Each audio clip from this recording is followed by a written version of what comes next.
I started at a small TV studio, and my job was to rotoscope out football players from this football footage. And it was painstaking. You had to frame by frame. We didn't really have any of the auto trackers. So you had to manually do all this. And I did it with a smile, but then all these guys kept going in and out of this dark room. And I'd always ask, what are they doing there? Like, oh, those are the animators. You're not allowed to go in there. And the more I sat at this, and I sat right by the door, the more I sat there, the more I wanted to be. I want to be an animator. I want to know what they do in there. And I pushed and pushed, and then finally one afternoon, one of my bosses was like, look, you can go in there on Sunday afternoon, just don't touch anything. And I remember walking in, I grabbed the tutorial book, I opened the book, and they were using Softimage 3D years and years and years ago. And I remember opening that book, and it said, select the vertices and create a cluster. And I thought, what's a vertice? So I didn't even know where to start. And it was almost just this moment in time where I felt like there's probably other people just like me who want to learn how to do this, but there's just nowhere to go to learn how to do this. And I think that's probably where it stuck with me about there could be a way that we can help a whole new generation of people not have to go through the struggle of having to learn on the job, but really learn before you get to the job. I get this all the time. When did Digital Tutors start? And really, Digital Tutors started out of the pain of having my students come and knock on my door in the middle of the night. So I lived literally across the street from where I taught, and my students would randomly pop in Friday night, midnight, Saturday afternoon, Sunday afternoon, and it was okay. And I lived across the street, and I think that was one of the things that you give up if you're a professor living across the street. Okay, I'll come help out. And everything was fine until my wife got pregnant. And then it was, all right, we need to have a plan B around how we're going to solve this need. And so one day I came home, I made a whole bunch of lectures, recorded them, gave them to my students, and then they quit coming to my front door. And I did that for about a year and a half. I had just finished my 6th textbook, and I was tired of writing, and the videos were just so much easier, and I can really get my point across and show a real practical example that it just caught off like wildfire. I remember one of my students saying, hey, you should put these out on the internet. And I thought, who the heck's going to want this stuff? And sure enough, I put it out there on Halloween morning, and by 5 p.m., I had an email from a kid in Israel asking, this is amazing. How can we get more? And I thought, I'll make some more tonight. And I did that for almost a year, just every night making content to put out into the community. By adding a little bit of this noise, okay, we'll go ahead and do that with a tip width as well. By doing that, we get enough variance that it will trick our eye into thinking that each of the hairs is unique and different. So Digital Tutors was a really small 1 or 2 man band shop for a number of years. I mean, I taught all day. So I helped teach 42 credit hours in one semester. So it was, you start in the morning off at 7:30, and you would teach till close to 8 o'clock at night. I'd come home, eat dinner, and then my wife and I would stay up till 1:30 in the morning, packaging discs and CDs and shipping them, running out. I'd have to drive 15 miles to drop off the CDs to get shipped out, and then drive home and then start up the morning again at 7 o'clock. So it was, and we did that until we had enough money saved up to actually hire a full-time developer.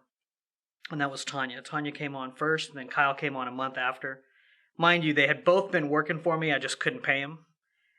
We just had to decide if this is really, are we going to really do this professionally, or is it still going to be a hobby? And that was really the moment when I realized, okay, I have to make payroll, that it was no longer a hobby and something that we had to take really seriously.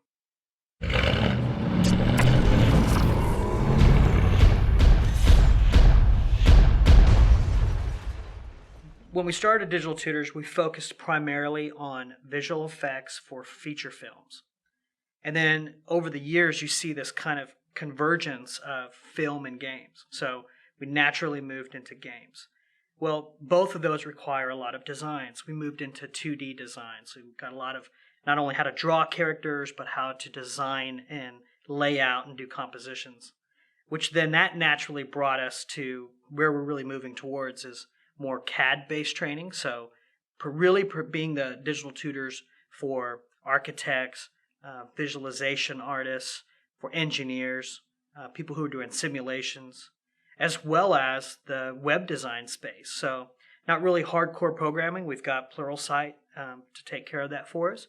But really from the design side, so really we're marrying all these things where you're starting to see web design is more than just 2D graphics. People are using 3D tools to make elements for their websites to really give that experience that they're looking for. They've got a lot of motion involved. There's a lot of scripting involved. So beyond just hooking all that up to a database and making it work with your servers, there's that whole design aspect that we're moving into. So really we're going to cover the entire creative professional space, from making movies and games to building the next great product and building, and from designing beautiful artwork all the way to getting that out on the web to the customers.